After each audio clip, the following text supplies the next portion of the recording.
তো রাগারাগি কেন? মুহাম্মদের জন্য রাগারাগি করি। আব্দুল্লাহর পোলার যন্ত্রণায় দেশ ছাড়তেছি, সবাই চলে গেছে, আমি যাইতে পারি না, গাঠুরি বড় বাড়ি, সেই জন্য রাগারাগি করে গালাগালি করি।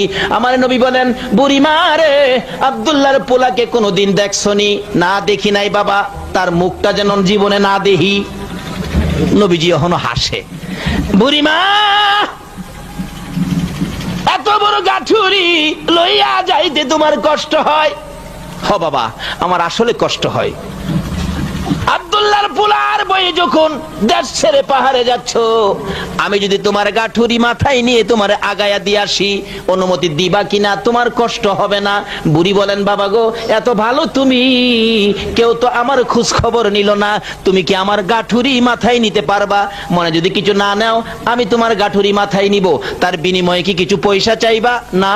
টাকা চাইবা? না। যদি চাও রে বাবা, আমার কাছে দুইটা পয়সাও নাই।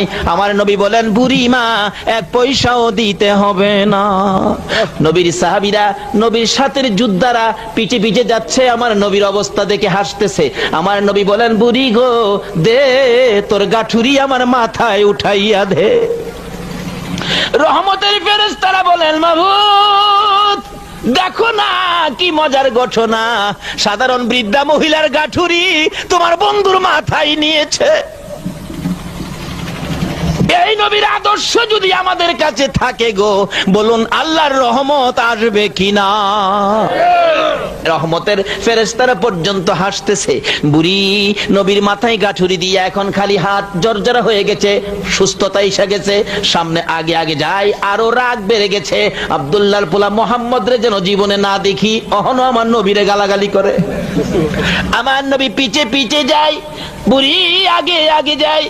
সাধারণ বৃদ্ধা মহিলার গাঠুরি রে রাহমাতাল লিল আলামিনের মাথায়।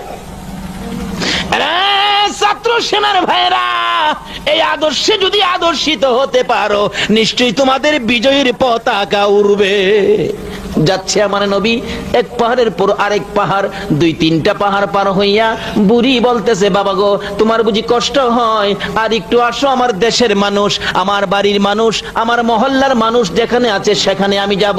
কাছাকাছি যাইয়া দেখে মহল্লার মানুষ, বাড়ির মানুষ দেখা যায়। বাবা গো, আসো, আর একটু আসো, ওই তো আমার বাড়ির মানুষ দেখা যায়। যে জায়গাটার মধ্যে বুড়ি আমার নবীকে লইয়া দাঁড়াইছে, আর ডাকতেছে, ও নিষ্ঠুর আমার পাড়া প্রতিবেশীরা, ও আমার দেশের লোকেরা, মহল্লার লোকেরা, তোমরা এত নিষ্ঠুর কেমনে কইলা গো?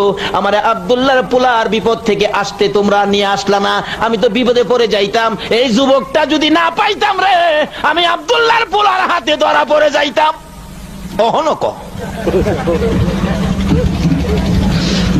তার পাড়া প্রতিবেশীরা বসা ছিল, নবীকে দেখে বসার থেকে উইটা দাঁড়াইয়া গেছে। কাফেররা